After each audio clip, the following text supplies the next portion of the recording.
आचार्य जी प्रणाम। मेरा सवाल काम वासना से संबंधित है। सॉरी अगर थोड़ा हाइपोथेटिकल लगे सवाल, बट जैसे काम वासना के संदर्भ में, तो जैसे अतीत में जो भी रिश्ते रहे उसमें हिंसा रही है, अभी दिखता है, अभी ये दिखाई देता है, और दोनों तरफ से, जैसे जो लड़का लड़की दोनों के साइड से हिंसा, क्योंकि एक वो दृष्टि है जिससे हम एंटर करते हैं उसमें, उसी में कोई खोट थी। तो लेकिन फिर अभी इसका क्या सुझाव हुआ काम वासना के लिए? क्योंकि नहीं तो जैसे अगर रिश्ते नहीं बनाए उस तरीके से, जैसे आदत पड़ गई थी, तो वो नहीं करना है, तो फिर लेकिन फिर खुद पर हिंसा हो जाती है ना? जो उसका जो विकल्प होता है वो तो खुद पर हिंसा हो जाती है। तो इसका कोई जैसे एक न्यूनतम, एक मिनिमम, जैसे जिस तरह से मैं समझ पा रहा हूँ उस तरह से काम वासना के लिए कोई जो चीज़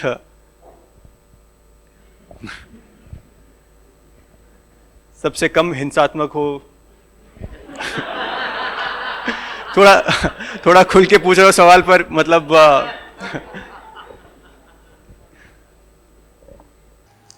इतनी ही मजबूरी है अगर तन का खेल खेलने की,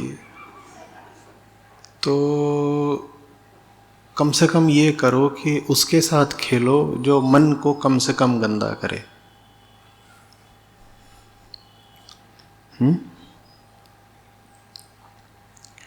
तन का संबंध बनाना ही है अगर, तो उसके साथ बनाओ जो मन को कम से कम गंदा करे।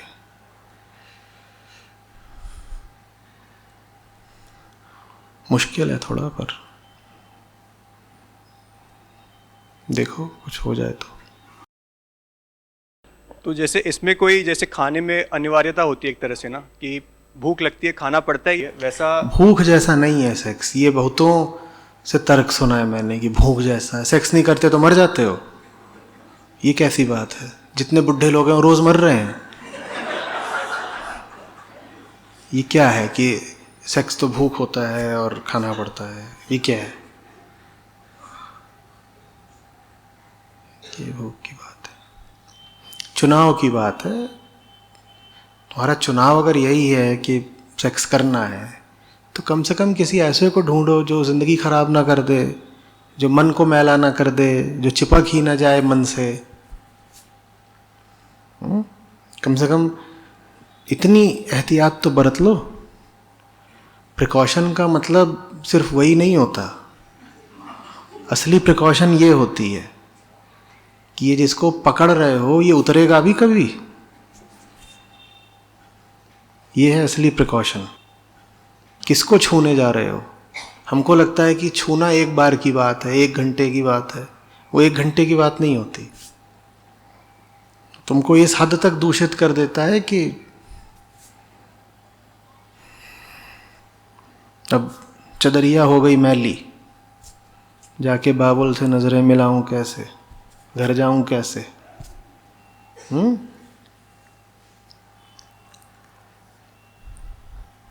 तो जो भी करो ऐसे करो कि चादर मैली ना हो जाए। समझे?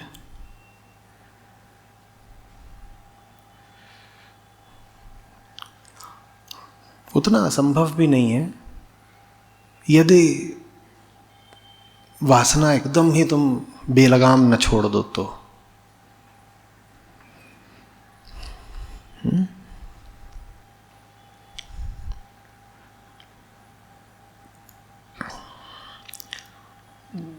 वासना तो चलो ठीक है, विवाह भी करना ही होता है, यहाँ लोग बैठे हैं करेंगे ही। इतना ख्याल कर लेना कि बात ये नहीं होती है कि कौन कितना आकर्षक दिख रहा है। तुम जिसको देख रहे हो, जाने या अनजाने, बस अपनी वासना पूर्ति के लिए, वो एक पूरा व्यक्तित्व है और तुम्हें वो पूरा व्यक्तित्व झेलना पड़ेगा। वो तुम्हें पूरा व्यक्तित्व ही झेलना पड़ेगा। तुम्हें उसके व्यक्तित्व के बाकी हिस्से दिखाई नहीं देते। तुमको तो बस ये दिखाई देता है कि उसकी शारीरिक मादकता कितनी है, लेकिन उसके साथ साथ बाकी चीज़ें भी तो आ रही हैं ना, उनको कौन झेलेगा? तो विवाह वगैरह देखते वक्त ये सब सोच लेना। दिन भर में तुम कितनी देर तक काम क्रिया करोगे? 18 घंटे?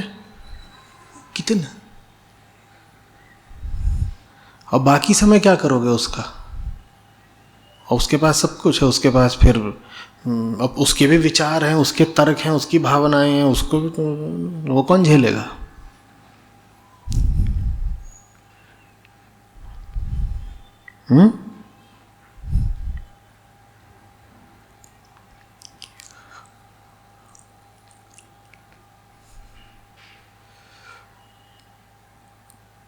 ये मामला ज़रा टेढ़ा होता है।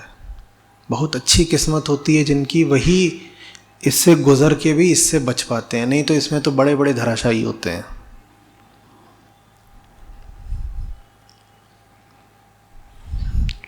क्योंकि इसी जगह पर आके तुम अपनी मूल वृत्ति से टकराते हो।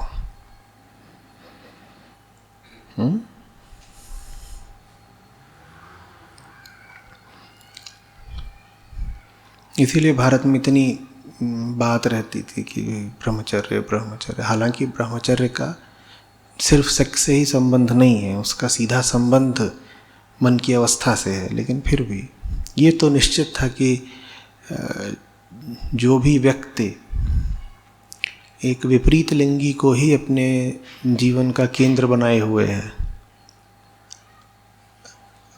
आंतरिक प्रगति उसके लिए नहीं है।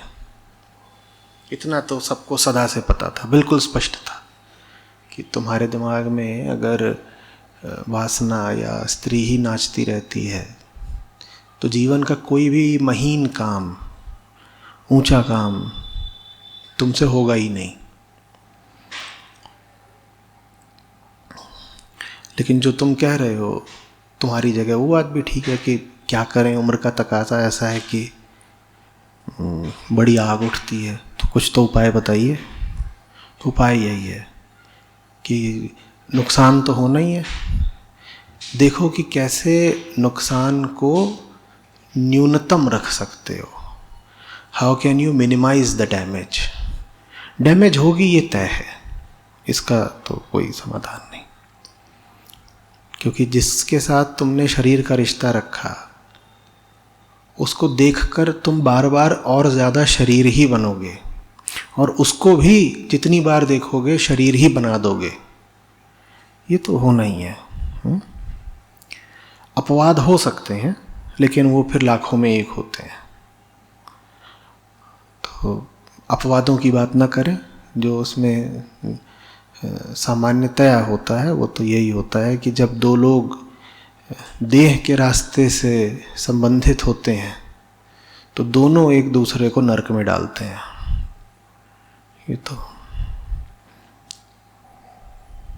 चलो, मिनिमाइज द डैमेज।